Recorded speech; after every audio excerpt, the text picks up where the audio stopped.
ready. Okay, we're ready. Good evening. I'd like to call this meeting to order. Let's start off with the Pledge of Allegiance. I pledge allegiance to the flag of the United States of America and to the republic for which it stands, one nation, under God, indivisible, with liberty and justice for all. Start off with one quick announcement from me. I will depart around 25 minutes after the hour. I have one of my kids performing the High School East Jazz Concert, so couldn't miss that opportunity. And couldn't miss the opportunity to watch the board perform on TV, as this is televised. I look forward to catching the back half of the meeting. So please be on your best behavior. We'll be checking that. Other than that, can we can I have a motion to adopt an agenda? Mrs. Rajat, second Mrs. Hoffman. All in favor? Okay. So at this point, I'll start off with go over the superintendent's comments. First of all, I would like to let the audience know it's not every night that we decorate the tables with nice baskets like this. This is School Board's Recognition Week, and on a very serious note, just a small token of our gratitude. When I say our gratitude, the entire Shen school community, to our board members, say thank you. Thank you for your tremendous service, and thank you for your time, and thank you for commitment. And selfishly, as superintendent, thank you for your support. I say this all the time to folks when they ask, you know, what's part of the secret of Shen? A big part of the secret of Shen is we have great governance. We have people who are real, people who are honest, and people who come to the table with the simple focus of the best interests of kids in mind. So I want to say thank you very much during this week. And again, please, if you're sorry that it's not gluten-free, next year we'll be much more conscientious about that, Mrs. Stevenson, to make sure we get gluten-free pastries for you. So again, thank you very much on behalf of the entire Shen community for your service. Thank you, Sheila. Thank you. Thank you. I also have two other things. One thing of a sad note, I don't know if you read today's paper or hear otherwise, someone who I in many ways kind of is considered a mom, close friend, close colleague, tremendous mentor, Regent Judith Johnson, passed away last night into this morning. And I share that with you because, one, she has been and was, and I still think will be, a tremendous voice in public education, not only in New York, but her days serving in the Clinton administration in the U.S. Department of Education. She was a major force on the Hill, so to speak, in during those days. And personally, as I was telling Mr. Presley, when I became Superintendent of Mohanison back in 97, 98, whenever it was, she, on the second day on the job, so to speak, she was the first person, didn't know me, called me out of the blue, said, hey, congratulations, I'm so proud of you. I know you don't know who I am, but I'm here for you, just let me know. And from that day until last week when I was in communication with her, she's just been a tremendous, tremendous person. So I just want to share that with you because I think public education lost a real hero. And so hopefully her legacy will live on. So. Thank you. And speaking of tremendous people, so to go from a very mournful situation to a very happy situation, we have a lot of wonderful, wonderful people that work for us as a system, and sometimes we're fortunate to get people who are coming in with tremendous credentials, and sometimes we're not even aware of who we get until they expose themselves and show their true colors, so to speak. And we have, I would say, and not only I would say, but the White House and the National Science Foundation, on behalf of the White House Office of Science and Technology, is saying that Dan Anderson, who wears a couple of different hats for us here at Shen, math teacher extraordinaire, does some computer science. He's just one of those really, really smart people that does everything well. Was recognized as a part of the President's Reward for Excellence in Math and Science Teaching.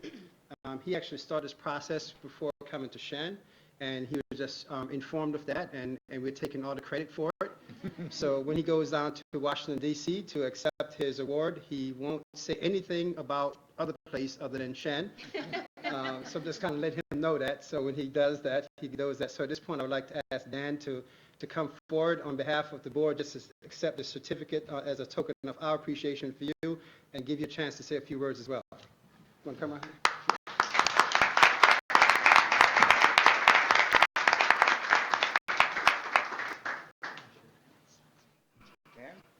of the school board and the district, congratulations on this prestigious award.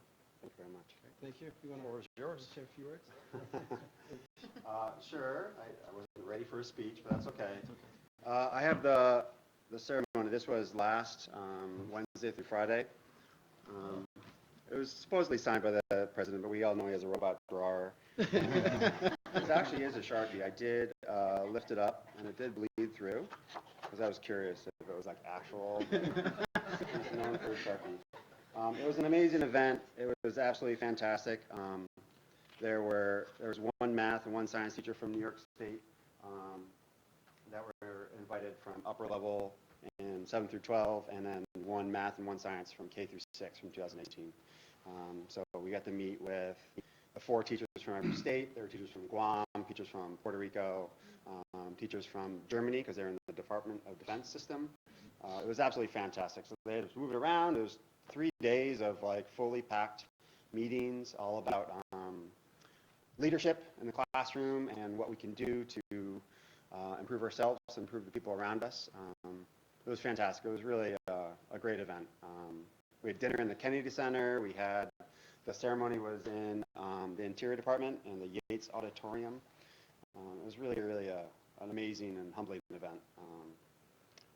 It was great. It was fantastic, and I appreciate everything you guys have done to support me as a teacher. Thank you very much. Congratulations.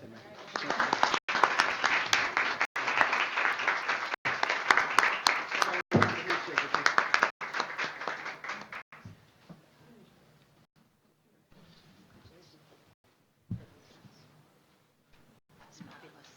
It is very impressive. So again, Dan, congratulations, and you represent not only Shen and your former school district, which I won't name in public, but you represent the quality of education in the state of New York, and I think you exemplify that. So thank you very much, and I see some of your colleagues are here to lend their support too, so thank you. Speaking of, again, great people who have just been doing wonderful work, I've had the good fortune of and watching initially Roger Gorham when he was the superintendent at Boston Spa when I was at Mahonison from a distance, and I always kind of put Roger as the intellectual superintendent. And so being a young superintendent, you see different people and you try to model different things of yourself by seeing how people function and how they carry out. And so over the years, I've done that, and Roger and Linda have since retired, and sometimes when people retire, like I'm thinking go fishing, instead of they don't go fishing, they just go to every other country across the world to try to make a difference. And so one of the projects that they have been working on for a number of years, particularly spearheaded by Linda and some other folks, and Roger is a project, and I'll have them come forward to share that with you, and something that we contributed to Shen as well, and they'll share that piece with you. So I thought it was important for the board to see how, as a school district, when we say that we want our kids to be global citizens, we want, as an organization, to figure out how can we also have a global impact by the things that we do and the people we interface with. And so they have a presentation, and I'll put it up, and you'll go from there. And well, I'll try to at least not totally destroy the thought that I have some intellect here. I also will try to not behave myself as the president suggests. Come a little closer so you pick up on the mic. Okay. Thank you. Again, having been in Dr. Robinson's shoes in a neighboring district for a lot of years, this Board Appreciation Day strikes home. And I congratulate you for your service to this community. I know how hard you work, so well done. Thank you. Oh, Lynn. Well, thanks for having us, and we're very happy to be here and hope that we can share some information with you about Kalakwe Mountain Connections. I know that's a mouthful, Kalakwe, and I don't even say it right, because if you're in Africa and you say it, there's actually a little bit of a click in the middle that I don't even want to try. The picture shows Kalakwe Mountain. It's a very beautiful mountain in a very beautiful country. The country is called Lesotho, and Kalakwe Mountains Connections is a small nonprofit that was started about 10 years ago by a good friend of ours who went to serve in the Peace Corps in Lesotho when she retired from education, and she did some of her work here in the Albany area. She came back and didn't want to leave the relationship, so she worked with some people and formed a small nonprofit called Clockway Mountain Connections. And the mission up here, as you can see, is to provide financial assistance to the children there to get an education, something that you can certainly all relate to. We provide high school scholarships, college scholarships, emergency food, which is very critical, and school supplies. You might wonder where Lesotho is. So if you look way down in the southernmost part of Africa, Lesotho is a small country that is completely encircled by South Africa. It is very small, about the size of Maryland, relatively small population. It is a very beautiful country, but it is a country with a lot of problems. They still experience a very high percentage of HIV/AIDS. There are many orphans as a result of that. They have a high infant mortality rate, a low life expectancy rate, and but one of the more crucial things that has occurred in Lesotho, as in all of Africa in the last few years, is a food insecurity crisis. And I'll let you look at those. I'm not going to go into a lot of those because there's a clip that really puts its finger on it. But I wanted to mention the last thing that's here, the climate change. We're all so aware of climate change now. We hear it all the time. In this small country of Lesotho, the climate change is really impacting the people because they are a very small and a very poor country. Many of the people are subsistence farmers, and they have traditionally grown maize or corn and sorghum.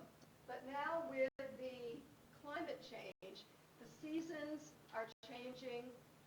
They don't have the growing season that they need. The rain sometimes is too much, sometimes it is not enough. So climate change is affecting them in some real ways. We're going to go on. This is a news clip that appeared on has been precious little water in southern and eastern Africa where El Nino is scorching the earth. The UN says as many as 1 million children are at risk of starvation. Many are in the tiny nation of Lesotho, and we sent Deborah Pata there. Dawn breaks over Hakabele. Villagers hope for rain, but it promises to be another scorching day. 70-year-old Malipoto Makara wakes her 5 grandchildren, most of them orphaned by AIDS. It doesn't take long to get the 3 eldest ready for school. That's because there is nothing to eat. Like everyone else in the village, Makara's crops have failed. It is painful, says 9-year-old Ditipitso, to go to school without food. This drought, his grandmother explains, is more severe than I have ever seen. Makara knows instinctively what experts have confirmed. This is the strongest El Nino on record in southern Africa, delaying the rains and putting 14 million people at risk of starvation. A pitiful burst of rain in recent days has coaxed out some greenery. It's a cruel illusion, as it's come too late. This should be Lesotho's rainy season. Normally I wouldn't be able to stand here because I'd be waist high in water. Instead, this riverbed is bone dry. UN humanitarian coordinator Yolanda Dasgupta is worried at what's ahead. The rainfall has been delayed to an extent that people haven't been able to plant the crops that they need to survive. So we're looking at people having not enough to eat, at least until 2017. At school, Makara's grandchildren get their one meal of the day, a bowl of watery porridge and some corn. But as the country's grain supplies run out, schools are worried they will have to stop their feeding schemes. Water is a concern too. Lesotho's government tries to deliver water to the villages, but it is not enough. A nearby dam has only 2 weeks supply left before it too runs dry. At home, Makara manages to scrounge for a few unripened peaches for the younger children, and later, when their brothers and sisters return, she rests for the first time. There is no supper once again. If I can just give them food and love, she sighs, then they will be fine. Can I just click to the next You sure slide? do. Okay. Sure. It is obviously kind of a bleak picture that film portrays, and it's accurate. But at the same time, I have to tell you, visiting Lesotho every year, you come away with a much broader perspective of what's there and what isn't there. And it really is that, as this picture shows, I took it the last time we were there, it's a beautiful country with just exquisite vistas over, with villages in the distance, and it's just a delightful place to be. Although getting there is not easy. This is the road that it takes about 45 minutes to get to Kwalakwe Mountain, where the high school is located. From the nearest paved road in town to get here, this is the kind of road that you have to traverse. So depending on the weather, you either can or can't get there. It's a country of contrasts. This is just an example of that. We came up behind in the four-wheel drive vehicle we had, where there was an ox cart pulling thatch for a roof, and then beyond it is a taxi that takes people on and off the mountain. So again, lots of contrast. Another contrast, you see these folks all the time, they're herd boys, and their job, as the name implies, is to herd what cattle they have. And it looks pretty primitive on the back of a donkey, but one time we saw a herd boy by the side of the road reach under his cape, pull out a cell phone. So it's just lots and lots of contrast. These are called rondables, and they are typical of the homes that people live in. And actually, although they're obviously quite primitive with kind of dung siding and thatched roofs, they're really function very well in their climate. In the wintertime, the walls are so thick that they retain the warmth, and then in the summertime, for the same reason, they are cooler inside than out. So it really works pretty well. This particular rendezvous was the home of one of our friends who was a Peace Corps volunteer there. And you can see stringing from the tree to the rendezvous those are peaches. And what they do is when they grow peaches, they slice them, put them on a string, and dry them in the sun. Actually, they're pretty tasty. Times change. They're beginning to look at other means of living other than in rendezvous. This is typical of the square houses you're beginning to see, cement block structures. Invariably, they have corrugated metal roofs. I don't know, the idea of roofing nails hasn't really hit yet, and so the rocks keep the roof from flying off the top of the building. Another shot of the countryside and the rendezvous. We had opportunity to travel when we were there. Not only did we go to the school, but we had the opportunity to travel to the small villages that surround the mountain where some of our scholarship students were located. One of the trips we happened by when they were shearing goats. Another time we had to park our car because you couldn't drive it any further to get into the village, and came across some folks washing their clothes in a stream. Very friendly, very happy, lovely people, fun to get to know. If we had more time, I'd try and have you guess just exactly what you're looking at. But it's cow dung, which is formed into patties and placed in the sun on rocks. It dries and ends up being a very fine fuel for cooking. Okay, enough of the countryside. Let's get to the education. Lynn, you can take over. Okay, the goal for Kwalakwe Mountain Connections is education. It's our one goal that we're working on right now.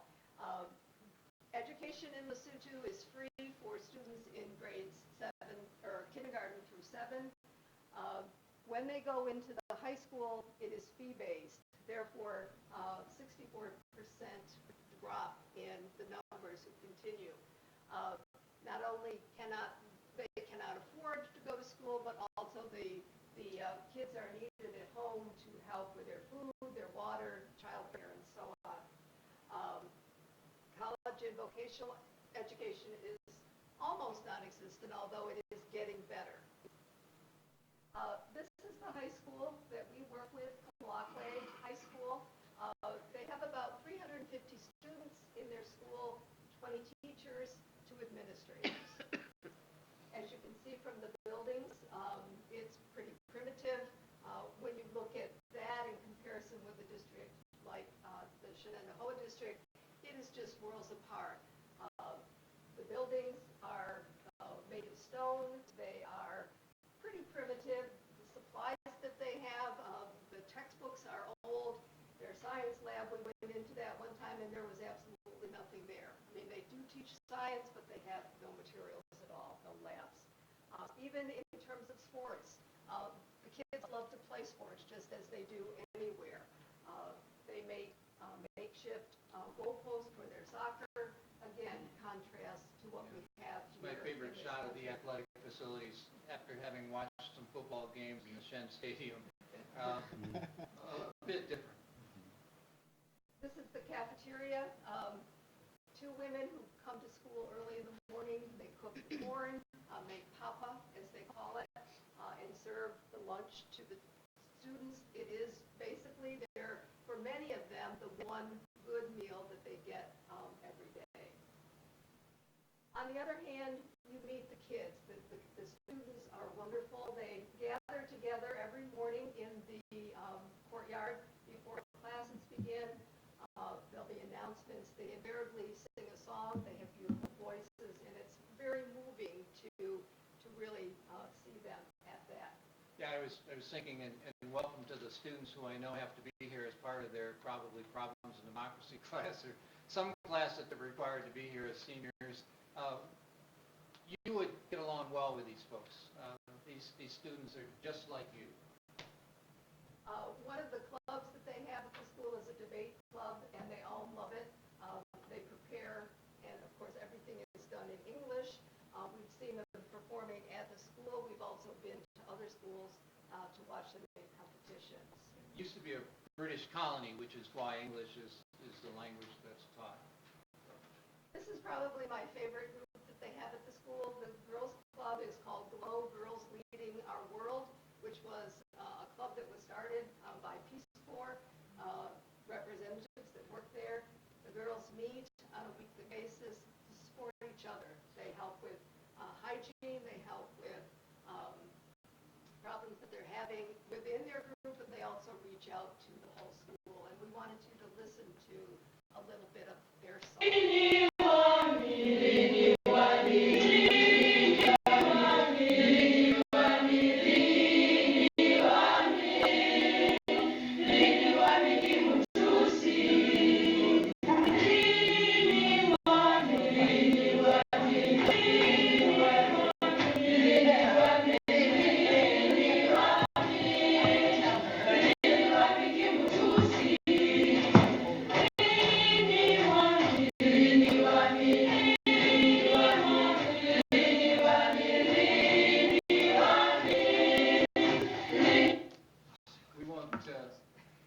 What the camera didn't show is Lynn on the other side of the camera dancing as well. A bunch of kids hamming it up, having a great time. The Girls Club was meeting in the library. These are a couple more shots of the library. What struck me the first time I went to the library was all the old U.S. textbooks and all the picture books for children showing white children, in American situations. One of the things that we did early on was to take some books that showed people that they can relate to, and it just was a great experience to be able to share those kinds of things with them. Okay, again, we promised we wouldn't go beyond 15 minutes, so I'm closing in on the end of that. But what we really wanted to do today is to share what the role of the Colloquy Mountain Connections, the nonprofit we're a part of, and what our role is with regard to this high school. Certainly, we provide scholarships to the students. I think there are 67 students who would not be going to high school, if it weren't for the QMC. I think there are 50-some sponsors, and it's an opportunity for me to give a shout-out to Dr. Robinson, who has supported a couple of students for the last several years. We also provide college scholarships, and Lynn will say more about that a little bit later. School supplies and equipment, everything from uniforms, because kids wear uniforms in these schools, emergency food rations, because the teachers find kids who just simply haven't been able to eat, solar lights, backpacks, school supplies, that sort of thing, and most importantly, as far as our presentation tonight, computers. Due to the generosity of your school district, and I would again give a recognition to Dr. Robinson, Ken McDermott and back, thank you. Other folks just said, you need computers? I think we can do that.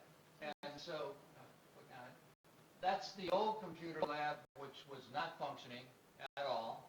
And with your help, we were able to bring in laptops, both for the high school and then also for college. I just got an email from the deputy principal at the school the other day, and he was talking about using the QMC newsletter, which, by the way, feel free to pass out to folks.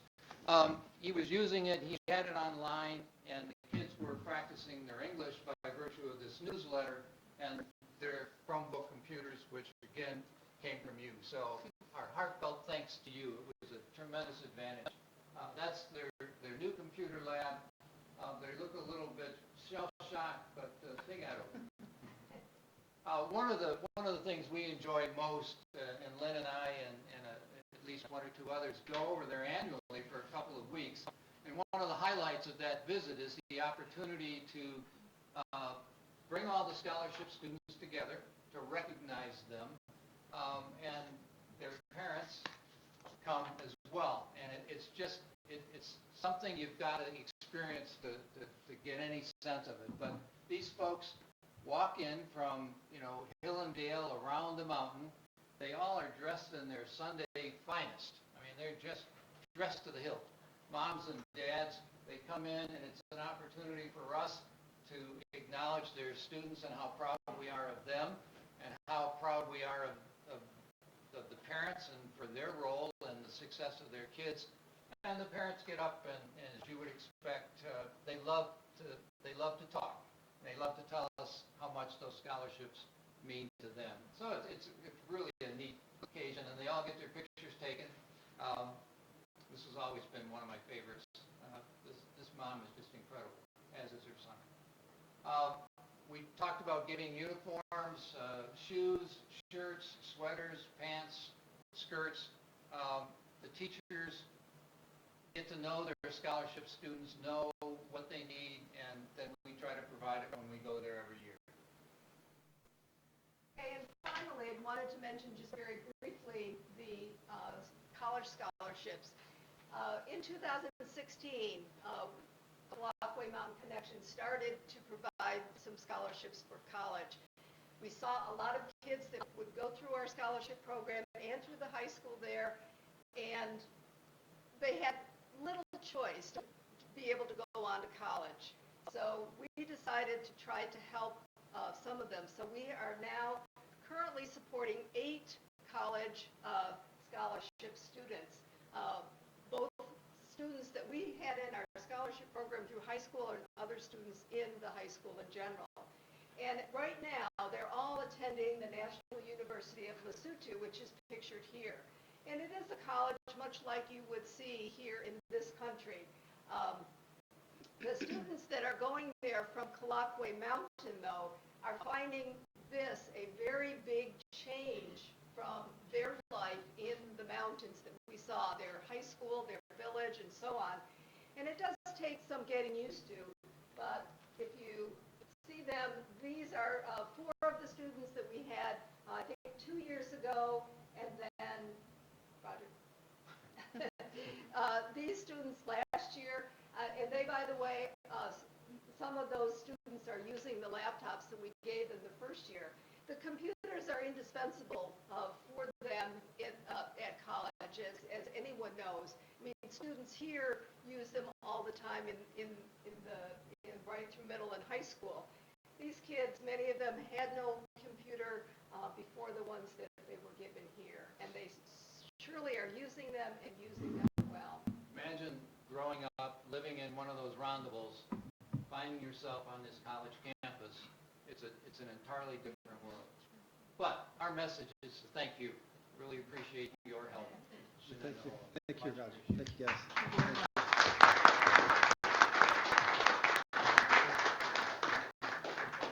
Okay. There is a newsletter that we left with Dr. Robinson. If anybody's interested and wants a better idea of what the program is all about, it's there. Thank you very much. Thank you.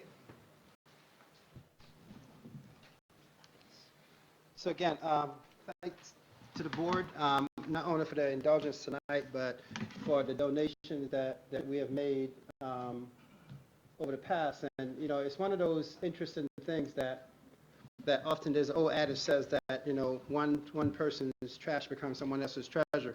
And we have this obsolescence model here at Shen, where, you know, what we consider stuff that we're going to the next cycle becomes someone's great attributes, and it's a partnership that we hope to continue. And I want to say again to Roger and Linda, thank you very much, and safe travels back up north. Thank you.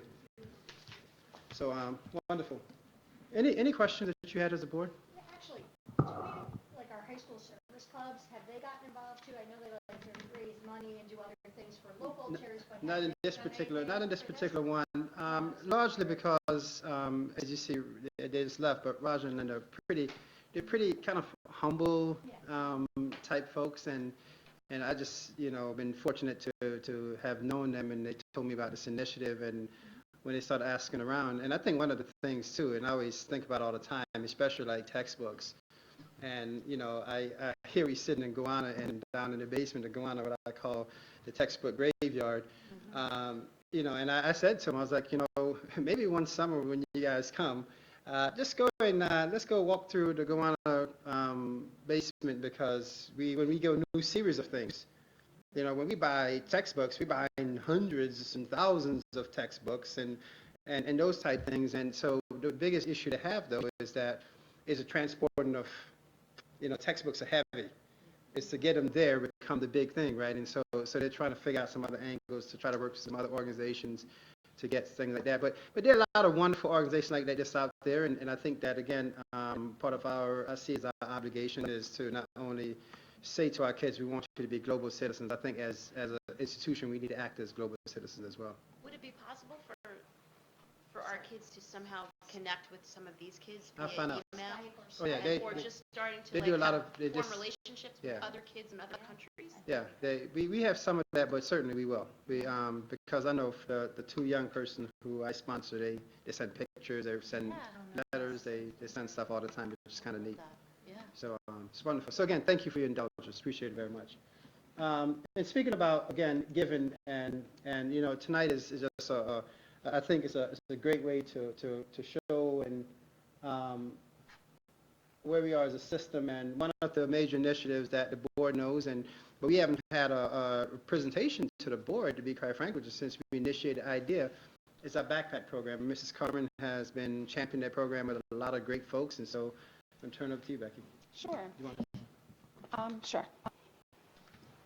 Now I got to multitask. Okay. No, that's okay. You'll click ahead.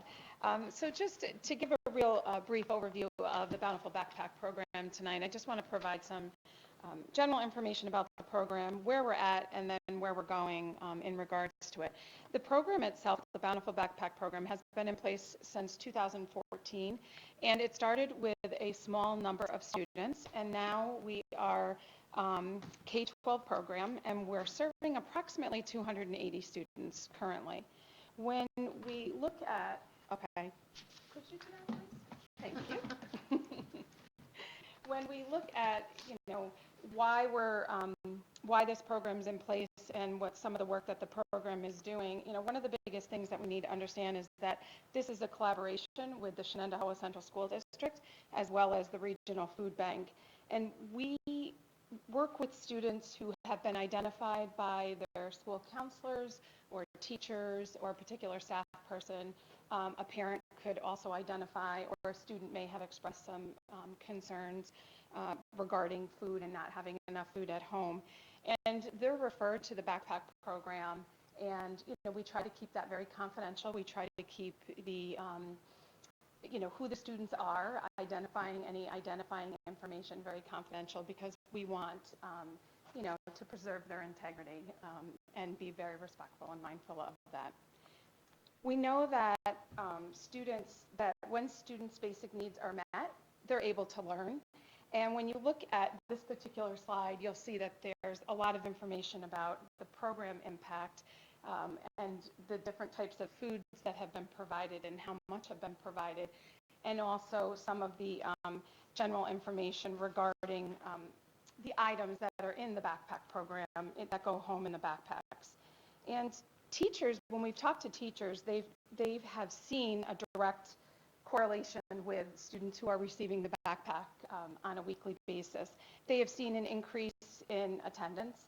They've seen an increase in attention and focusing and the students' ability to focus.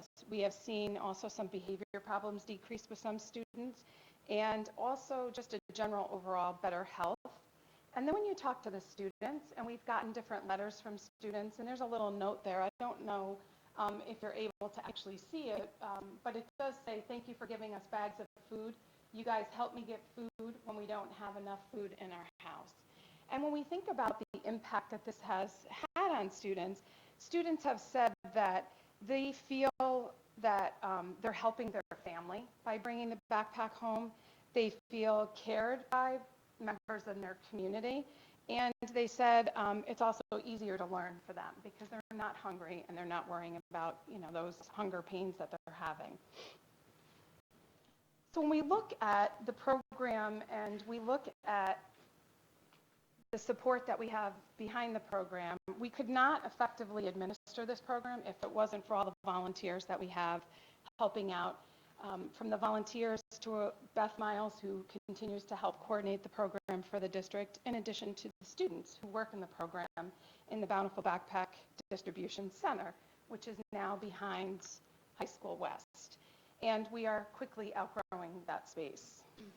Again, this year we continue to expand the program. We have different partnerships out in the community with volunteers that are helping in different aspects.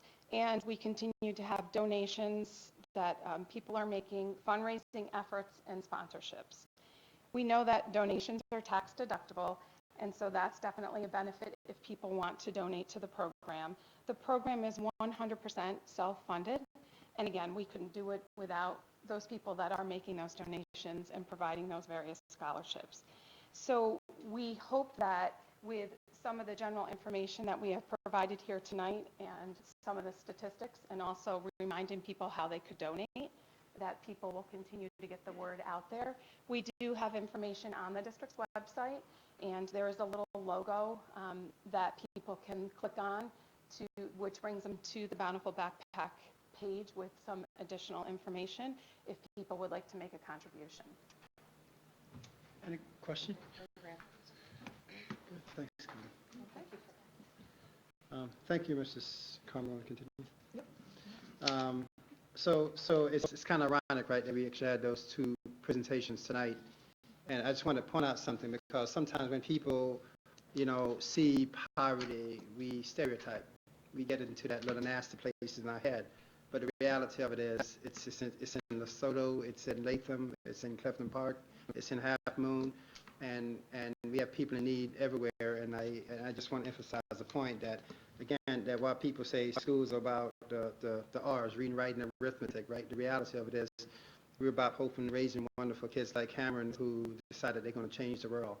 Not in the ways that from a materialistic sense, but changing the world so every person could find their joy, find their piece and find their place to make a contribution. So again, I just want to emphasize that point, same point as you as board members, as you recognize you for your service, same service, right? We want people who serve because, and not because they getting something from it, but simply because. So to shift gears a little bit and talk about some of the programmatic initiatives, as the board knows, we've been talking for probably about 2 years now about looking at the quality of the experience we have here for Shen. And just to kind of put some perspective, back in 2007, 2008, at that point, we were talking about the 2020 vision. And as I'm looking at here, I'm thinking, wow, none of the board members who are here were actually on the board at that time. So just think about that, for example. And here we are sitting, preparing for the class of 2020 to graduate. And so we were talking about, at that point, what would Shen look like? How would the experience be better for those students who graduate in 2020? Can we still ensure that we're preparing them to make that transition to whatever it might be? And as a part of that is looking at everything. We invest in technology, we invest in facilities, we invest in staff, we invest in professional development. And we've also been talking about the structure today. You know, is it the best structure? Is it the best way to provide education? Is it the best way to maximize time? And so that's prompted a lot of conversation, a lot of study, a lot of research, and started looking at, are there alternative ways to schedule our secondary day that's more beneficial to students and a better use of time. And so it's just been a very deliberate study. And so tonight, I want Dr. Wood to come and bring the board up to date in terms of where we are as of today and where we're hoping to go with this process. And it's a process because we want to make sure that whatever we do, we want to vet it. And whatever we do, we want to stand out there in the future and say the future is good because of all the things that we're doing here today. So a high degree of confidence as we go into this process and the outcome of this process. So Dr. Wood, get out of backpack and... Great. So as Dr. Robinson said, we're really thinking about what is the educational experience for our students currently and what would we really like it to be. We started off the conversation talking about our why, and it really led us not to jumping right into conversations about schedule, but what are we looking for in our classrooms? What do we want the day-to-day experience to be for our students?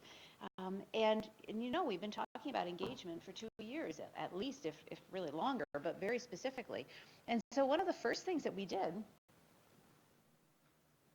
was develop, and I know you've seen it before, the profile of the engaged classroom, because we were looking at what are our resources that ground us, such as Danielson rubric or future ready framework, and what are these things that kind of stand the test of time and set the standard for quality instruction? What are they saying about what the experiences should be?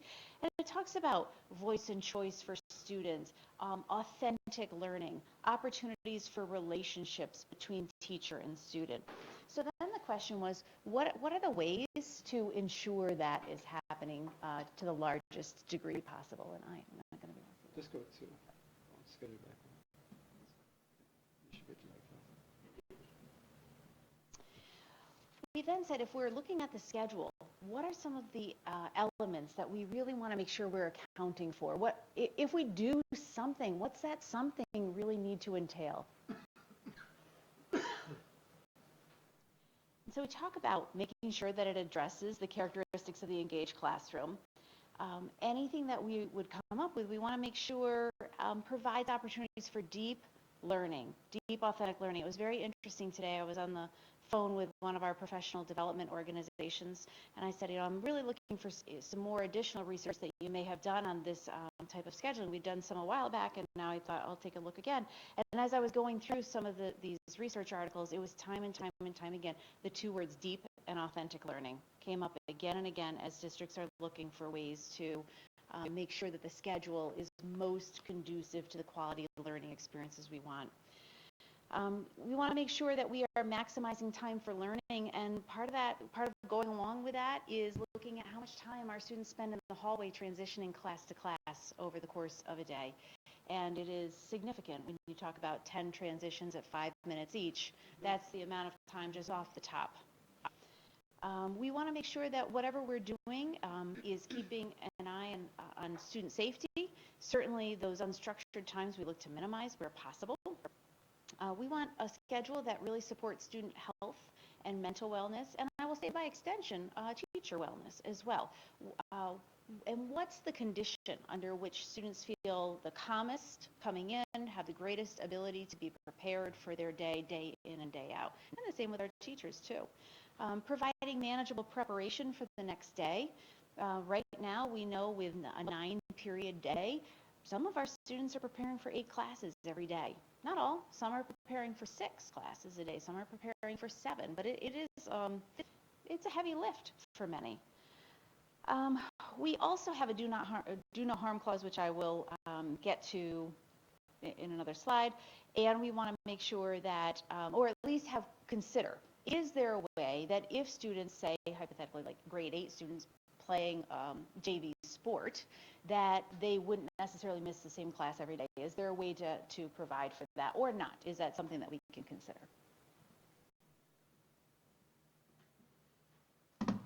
Just an escape.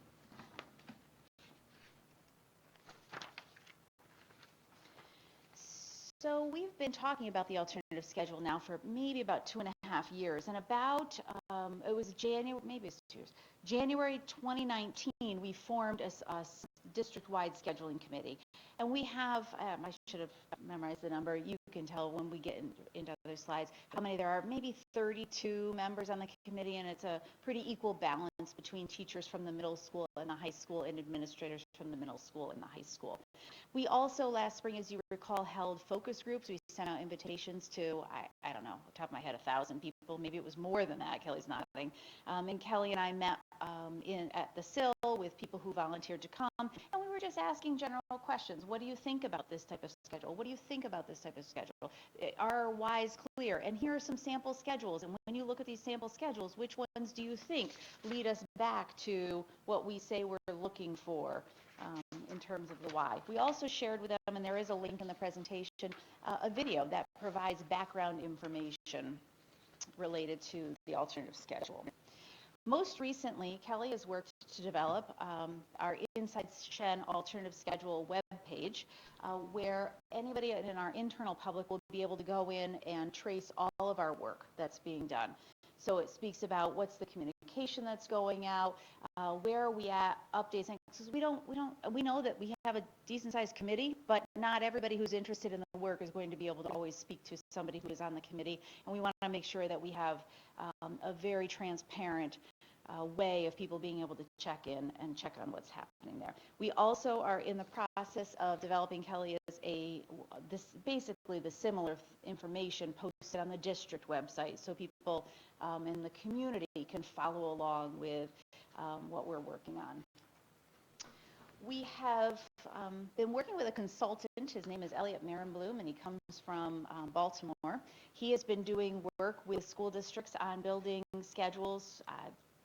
30 years is probably on the light side in terms of how long he's been doing this work.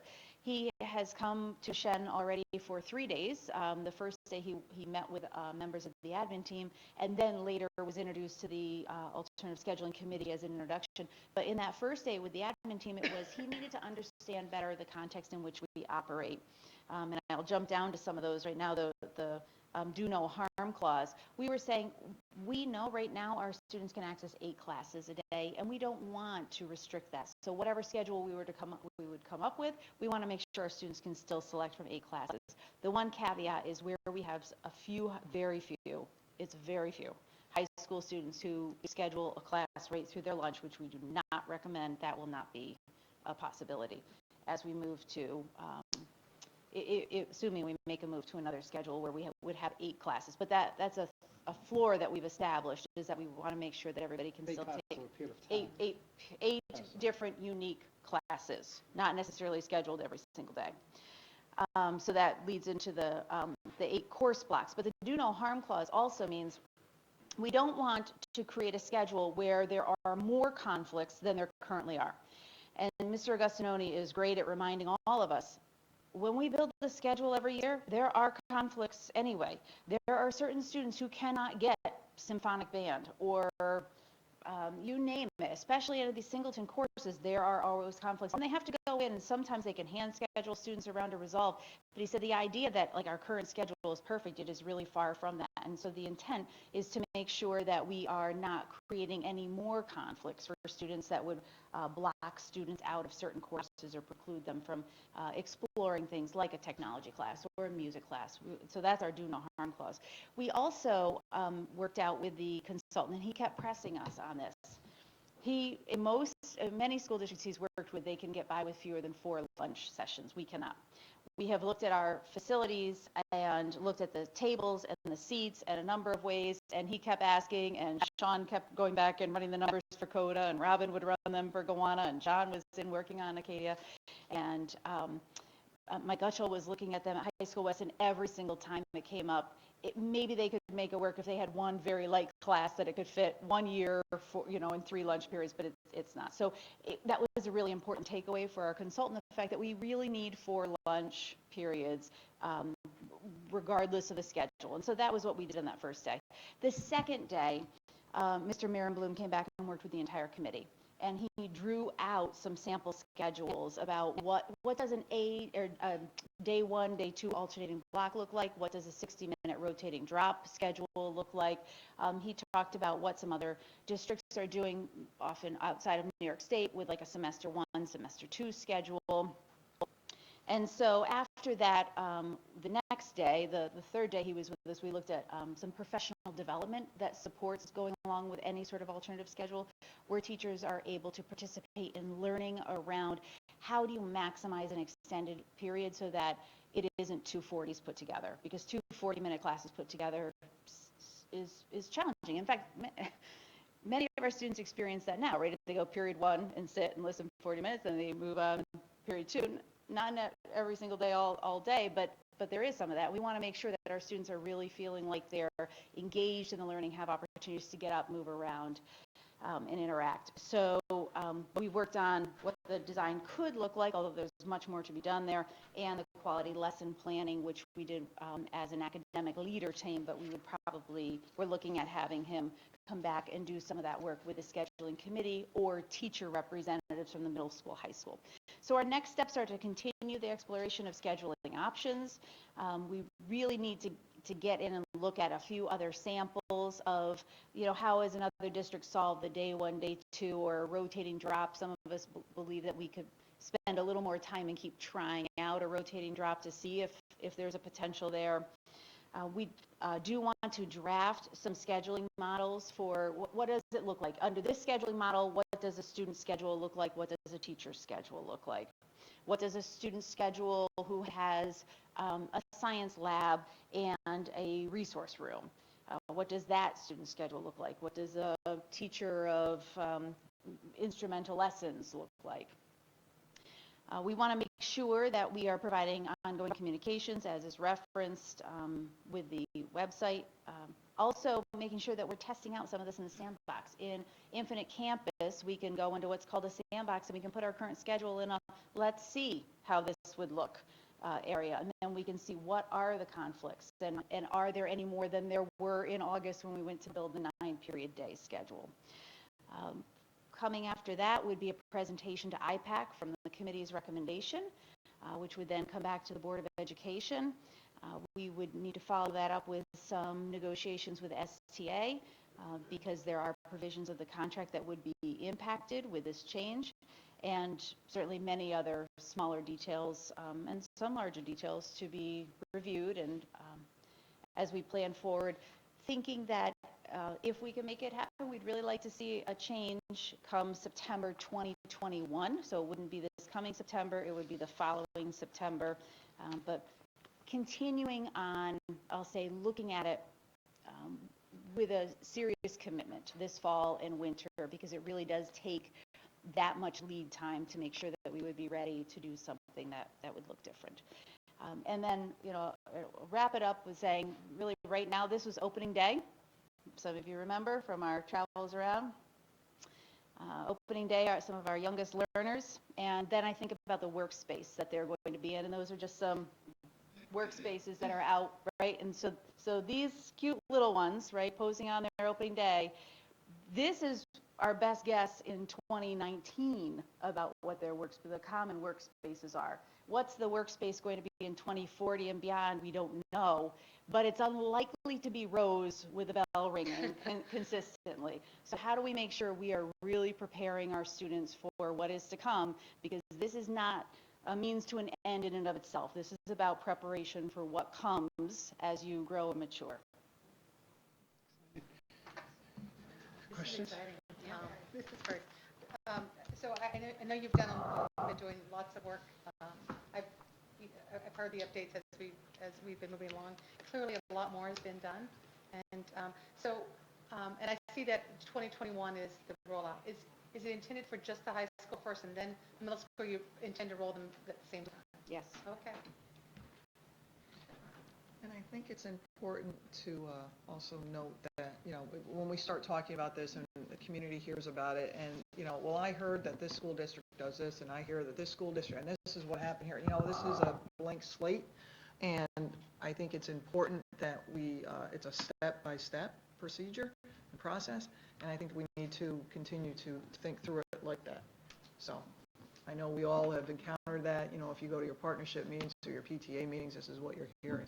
So, and to that point, that's why once we go public, so to speak, with some of the web links, it's easier just to point people to the information, because for people who truly have an interest, the information will be straightforward.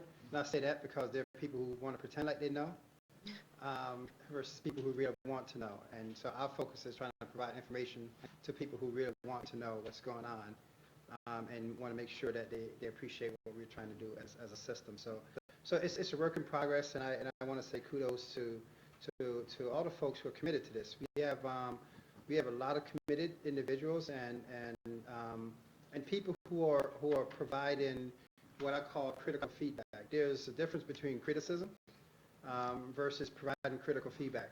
What about this? Can this work this way? What about this scenario? And that's the reason why we try to have a cross-section of viewpoints, and encourage people to leave it here. Don't give it in the parking lot.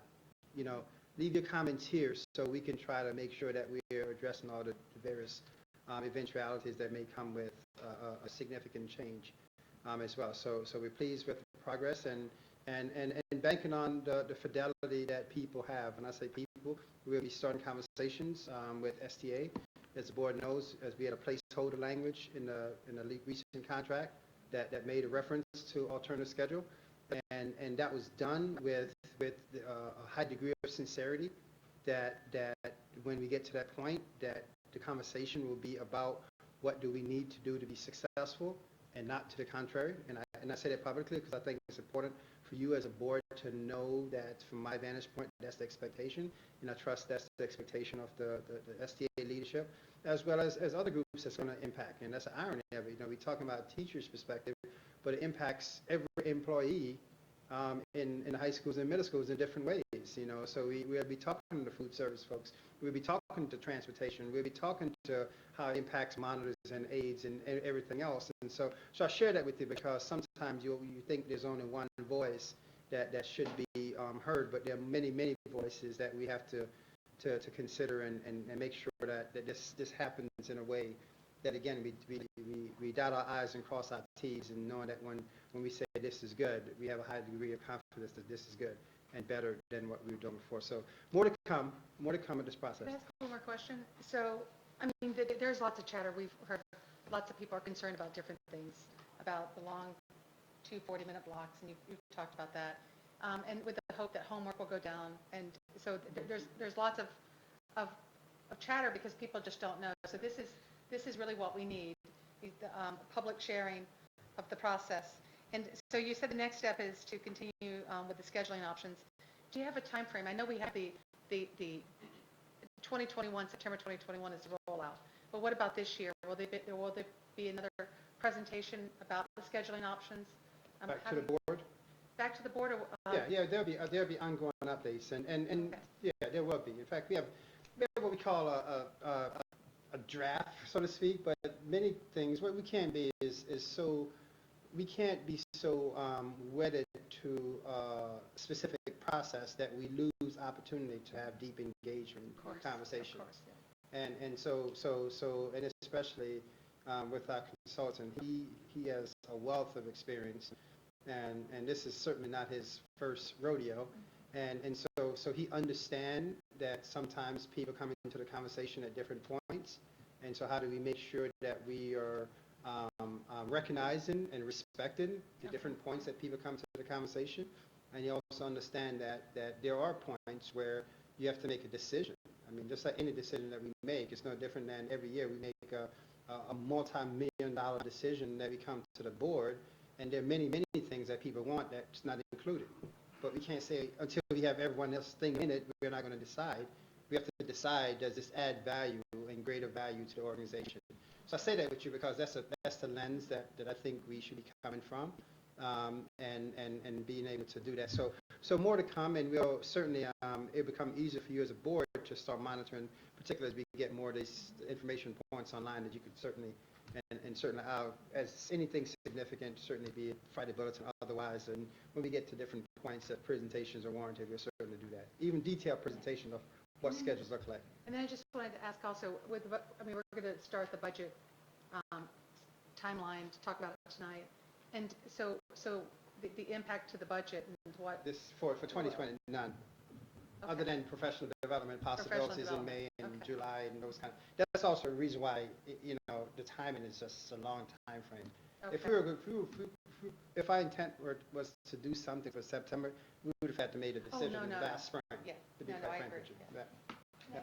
I had the opportunity to participate in one of the focus groups, and I have to be honest, I felt it was actually wonderful. All the different stakeholders, from students to parents to you name it, teachers, staff, just the open-mindedness, because we were presented with a variety of different options and just the discussions that came about and points of view that were brought like, how other people are like, I didn't think of that. Oh, that's great. And it's wonderful to see that people were open-minded, willing to look at different things. And I just think it's part of the process. That would be great once we get, on the district website, even some of the feedback from some of those focus groups to show, well, as much as you can, Dr. Wood, I know, but how it led it to, this is why we're really considering this, one option. We'll test it in the sandbox. Right. This is why. If not, again, didn't happen in a silo. And it was a lot of input, so I was just very pleased, to see, and this is one such an episode, there's several, just to see how they came about and how open-minded people are. And the same thing always came back. How will it engage our students? And we had students that were in that focus group that we kept turning to them. All right, this is my perspective as a parent, but what about yours? And like I said, very eye-opening too. So don't go anywhere, Dr. Wood. You're still on. Every year we do this wonderful piece that we bring in, what we call the Shen Session 2. So a lot of people think about the school district and they think about what happens between September and June. And however, the reality of it is we have a pretty extensive programming that takes place in the summertime, and so we always use this board meeting as a way to inform the board about some of the wonderful things and opportunities that we provide for our students over the course of the summer. And so it's always exciting to hear those updates as well. Yes, and it's actually most exciting to hear the updates from the individuals who put a lot of time and energy into coordinating the program. So the highlights from 2019 summer programs, we'll kick it off with Scott D'Ambro from the Summer Literacy Program. Thank you very much. Thanks for inviting me tonight. Thank you, Dr. Wood and Dr. Robinson, for allowing me this opportunity. I love doing it 15, 16 years, and I love it each and every year. It gets better and better. The Summer Literacy Program is a safe learning experience and environment for all of our children of Shenendehowa from grades K to 4. So we have the youngest of the bunch.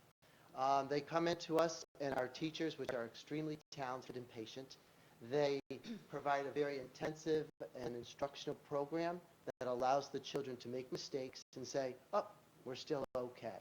And that's what we want from these learners, so that they can go home and say to their parents, it's okay to make mistakes. We're still going to try tomorrow. So on that note, we also provide the parents with weekly newsletters, so they know exactly the curriculum that we're following from New York State. And also the teachers provide the families with more resources as they leave us at the end of the program. One of the things that really excited me this year is we've pretty much doubled our Jump Start program, which is those children coming into Shenendehowa as new students, our newest of all, where we provide them the experiences of social, emotional, and academic support to let them know that this is what school is, this is how it works, and you know what, Shenendehowa is a great place to be. So we've pretty much doubled that number, and it's great to see them each and every day come in trying to learn something new, and that also our staff learning to work together from all 8 buildings. That's another big quality I find, is that it takes Shenendehowa with the 8 buildings that we have and take the teachers together, and they work together to make it just right for the students of Shenendehowa. Questions? No, we silence. Thank you. Appreciate it. Hi, my name is Adam Sweet. I am an English as a new language teacher. I've been working with Scott for a very, very long time, and I'm very, very lucky to work with him. So I wanted to talk a little bit about our program. We are growing. Every year we expand a little bit more. When I first started, there were 2 teachers, and now we are up to 10. We have 8 at the primary level, 2 at the secondary. Last year we only had 1 secondary, and this year we were able to have 1 focusing on middle school, 1 focusing on the grades 9, 10, 11, 12. And the need is there. Clifton Park is changing. When I went to school here, there was a McDonald's, and that was about it. So Clifton Park is changing, and Shenendehowa is doing a good job keeping up with that, especially with the summer program. Our numbers are growing. We are up to 87 students and 14 students. I expect next year to continue with that growth. At the secondary level, we are trying to focus more on content-based learning. It is such a difficult situation for these students to have to go into school in September and get thrown into, oh goodness, Regents level courses. I mean, and maybe this is their first year here. So the summer gives them the opportunity to prepare for that. And I hope next year that we can expand it more, frankly. And now I want to talk a bit about the team aspect of it. Scott D'Ambro, he's a very important part of this team. I have his cell phone number. I can call him whenever I want. He always answers the phone. But also Diane Fudra at the district office, the transportation, the custodial staff.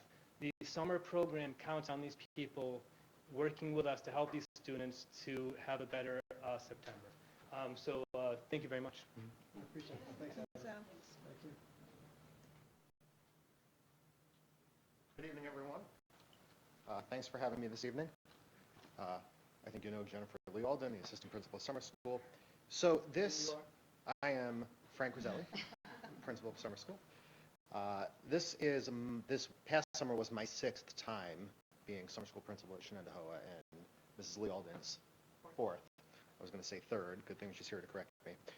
And one of the great things about working with Jen is that we approach the program with the same mindset, which is how do we provide the best outcomes for kids, and how do we improve student access, recognizing that summer school is often a program that has some of our neediest students in it.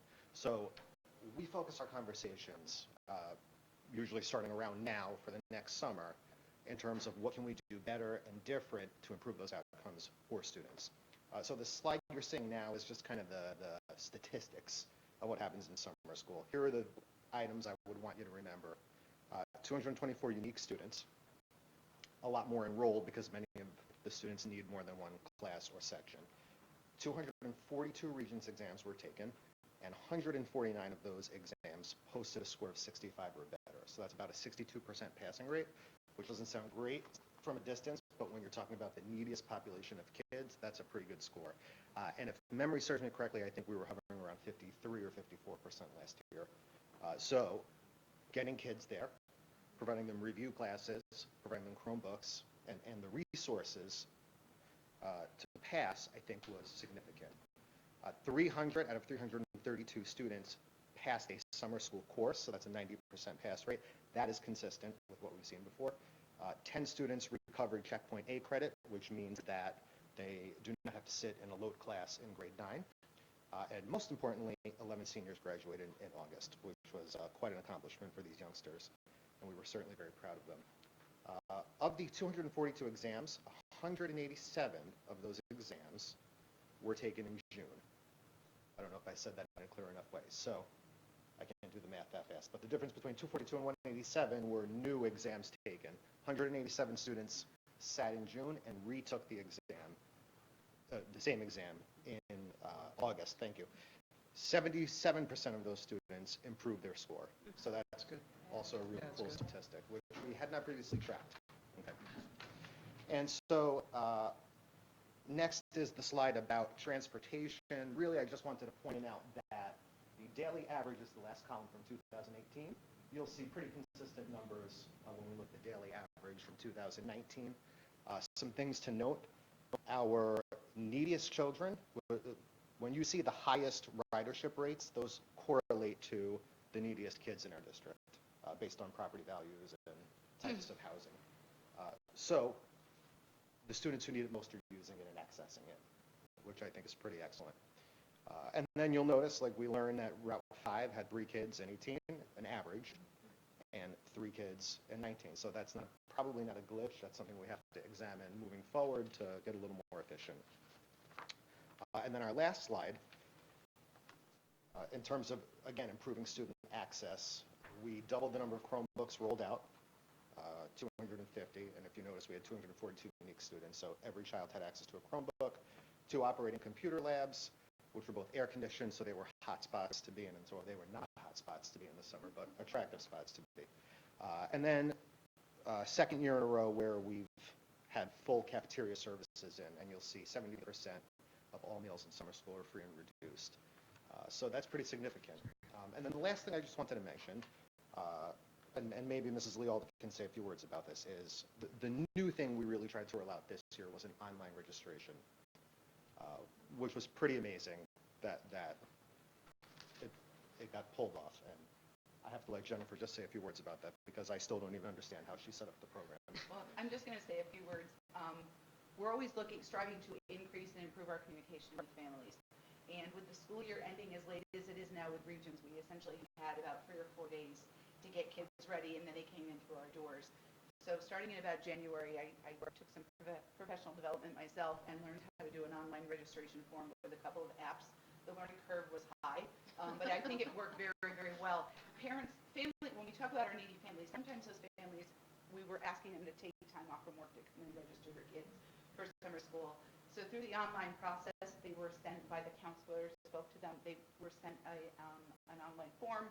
If they approved it and they agreed to come, they filled out a very simple form back. We got records. The counselors also, through another funky app, they got a copy of it. So we also didn't have counselors calling us and saying, did Johnny Jones sign up for his class? He or she could look right in their folder that we created. So it really improved communication.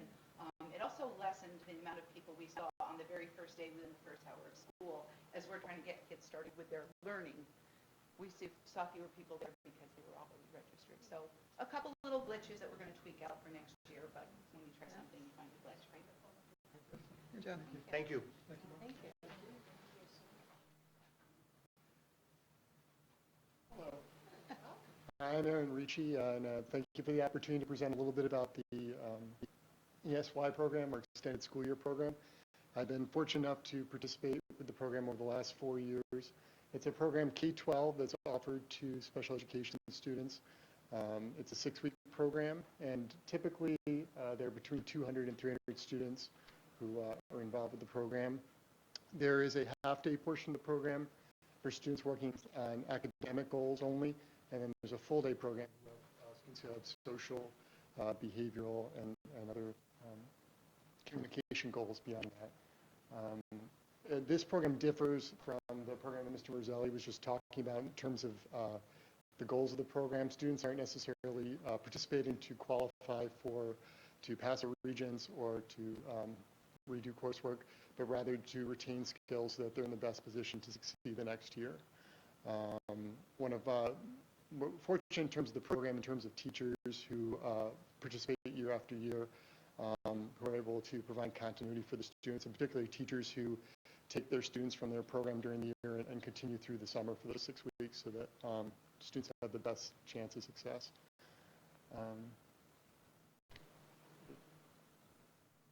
That's all. These are all elementary? It's K-12, so It is there K-12, are okay. students at one of the elementary buildings, and then the older students are at High School West, so it does go K-12. And so there are students, functional skills development programs that are running throughout the summer, and other students. How many are the high schoolers, or how does it break out? How do you break them out as far as? In terms of, so the academic skills program, there were 6 classes, 4 were at the elementary and 2 were at the high school, and those students typically were finishing 6th, 7th, 8th grade. And then the functional skills program, there were about equally split. There were 5 at the elementary and then 3 at the high school. And that includes some really neat programs like the CSD program, which is community skills development. So some of the functional skills students, when they get toward graduating out, will actually get a chance to do internships, and they do it during the year, and then during the summer they continue that program. And so it's kind of a nice trajectory for them, progression over time. So, thank you.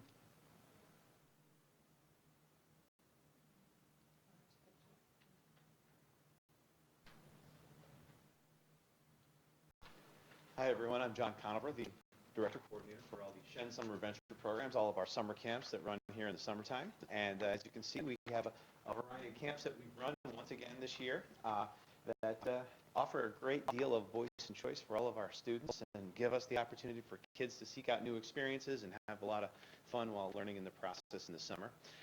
You can see that from our numbers, we've been extremely consistent over the years, bringing almost 1,300 kids back to campus just to participate in our summer programs, which is not always the easiest thing to do because of all the competition out there with all the summer camps that are offered, all over the Capital Region area and Clifton Park included. So we're very happy that we're able to bring all of those kids back to participate and be with their teachers and be in their school and do all of these great learning experiences they can have with all of their friends and teachers here. From that choice, we can see those numbers are consistent from year to year, and it makes us extremely happy because it says we're doing the right thing. And I think that our enrollments are, based upon that kind of consistent programming where we know it's going to come back and they're going to have programs. And we talked a lot tonight about evolution and how these things evolve, and I think that our programs are always evolving. They're always changing. They're always creating good opportunities for our kids to do something new, to do something different, to try something, get out of their comfort zone and have a lot of fun in doing that with the programs that we offer. And the reason I see this is because this is my 17th year affiliated with Shen Summer Adventures. And I look back at some of my paperwork, and I look and I see that we were half of that just a few years back. And we didn't have things like art camp or language camp or music camp. And teachers have come forth and provided those opportunities and created these great programs to give the kids the variety of the programs that they need. We had programs that, we had one musical theater camp. Now the one camp puts on 3 different shows in just a few weeks' time. We had a workshop-based camp that had 8 workshops. It has 23 now. So we can see that we're growing, and we're just getting bigger and bigger and better every year. And I think one of the things that people said tonight that was just really, really important is our biggest ally. And our biggest ally with programs like this is change. And sometimes when we rethink that model and we can really take a look at our programming and see, how the quality it is and how to, flip it around and move it and make sure that it's doing what it needs to do, I think that kind of change and knowing that looking at it and reworking it is going to be something that's going to continue to make these programs successful and continue throughout the year. So we always say that, don't be afraid to rethink what you're doing just because it might become better. So thank you tonight. I'd like to say for all the programs that were shared tonight, it was really impressive considering all the work that was happening on the campus this summer, that they could go without a hitch because whole entrances were blocked and things still happen. That's I was why really we impressed. evolved. Yeah. Yes, well, you had to. Yes. Sometimes when you're forced to evolve, you just get better. So we all had to work ourselves around the roads. Yes. Really, it was unbelievable, but we did it. And then spaces, what would work best for us with spaces. So we've been talking about children, our greatest treasure that we have here at Shen. We also have a great treasure in our teachers, right? And so in the summer, we also offer them a form of enrichment, time for them to come in to study together during summer academy. It's just specifically for administrators and teachers to come in and spend time where they do not have to do their lesson plans. They don't have all this other pressure on their heads. They can come in. They do have childcare things going on. So they are giving of their time in that way and paying babysitters. But they come together to work and see new learning for themselves and immerse themselves with their other colleagues to try new things, new innovations. So we've had things this summer in e-doctrina, which you've heard a lot about. That was last year and again this year.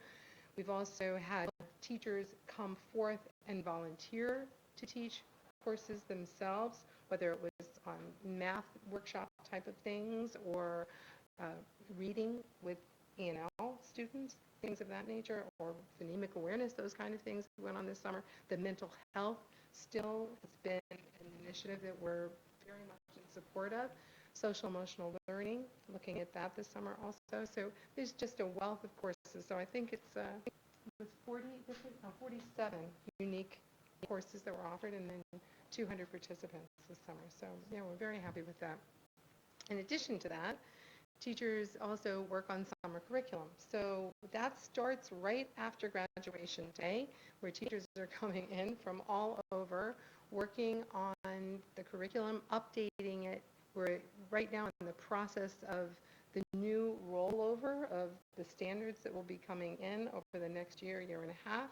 So things like science has to be looked at very deeply in the way that we're teaching labs and using inquiry-based learning with students. So those type of shifts require time for teachers to really rethink the curriculum and also see what the standards are asking students to be able to do. What do they know? What will they be able to know? What will they be able to understand to connect their learning to larger concepts across ages of time in school. So that's a big piece that we do, and we update the curriculum maps every summer to help ourselves as well as new teachers that are coming on board so that they know what the curriculum looks like. Curriculum is really our foundational piece. And then the instructional piece that they have from all the other training works to deliver. But the curriculum is the core of our work. What is expected? What are we trying to produce? What type of citizens are we trying to put out there? With what knowledge and what ability, what skill set? So that's what happened. Thank you. Thank you for your time. So again, any questions from the board? No. So thank you very much, Dr. Smith. Thank you all very much. Appreciate it. So the next piece, I'll be somewhat brief. Just wanted to share with the board, and this is, believe it or not, we're engaged in the budget process. And every year we think about budget as a spring thing, but it's actually not. As you see, I won't necessarily hit every highlight, but you have this for your edification. But certainly we already started conversations with building principals. We'll be having Mrs. Chase having conversation with supervisors. I'll be meeting with academic administrators along with Dr. Wood to talk about, trying to define the program piece. What are going to be those big rock program areas that we're going to focus on that then drives the budget assumptions and expectation presentation that at some point here you'll see, and it's probably going to be actually at some point in November, we'll come to the board. The November board meeting is when we start talking about the enrollment forecast, because we do that early because enrollment drives so many things that we do. This is actually when I'm doing this November one. I'm going to come back with some assumptions, hopefully. I'm waiting to get some additional feedback. So if everything is in, we'll do it then maybe later on in November. But again, I just want to give some context. So the enrollment forecast is a part of the budget process. We go through a pretty extensive look, how to look at technology. We have all the preliminary assessment from tax and finance in terms of what's going to be some financial implications. In January is where we really start collecting a lot of information. So while the budget presentations here at the board meeting, people say, well, it's on a few presentations at the board meetings, tons and tons and tons of information is collected and analyzed by a wide variety of folks. As you see here, just a combination, wide number of individuals involved in collecting information. And so right after the new year, is where we really, really do a lot of crunching to say what makes sense, what do we continue, what do we keep, what's the cost implications, what's the impact on program, things of that nature. And also in January is also when we get some sense of where the state of New York is going. Typically, the governor has his budget proposal, so they give some sense of financially where we're going. And also that's when we get a little deeper in some of the budget assumptions with the board to start saying instead of just conceptual, here's some real programmatic areas that we want to look at and some cost implications of those areas. And so you'll see the process unfolds pretty fast once we get into the January timeframe. And you'll see different, again, the point I want to make sure is people understand that there are many people who are involved in the budget process. And so while we don't list every category of individuals, all these respective administrators and supervisors are charged with getting feedback and providing information to various stakeholders in the process as well. Even when we get into doing our 3-year forecast, to kind of get some sense of, if we look back, if we look what we're doing now, if we look into the future, what does that look like? To make sure that as we build a budget, we're being thoughtful about sustainability and moving forward. And we get into March. March comes very quickly. That's when we start having presentations on bus purchase resolutions, propositions for the budget, draft budget, propositions, public notice. And as you see, the process literally it goes by pretty fast when you really think about it. So a lot of things happen behind the scenes for us to get to the board petitions for board seats. I think we have 2 seats up this year, I think, if I'm not mistaken, for re-election. And so, did I say re-election? So those things are there. So again, I want to show the board that this timeline truly dictates what we do as a system, and we try to be very diligent about the process and to not have the process get hijacked, so to speak.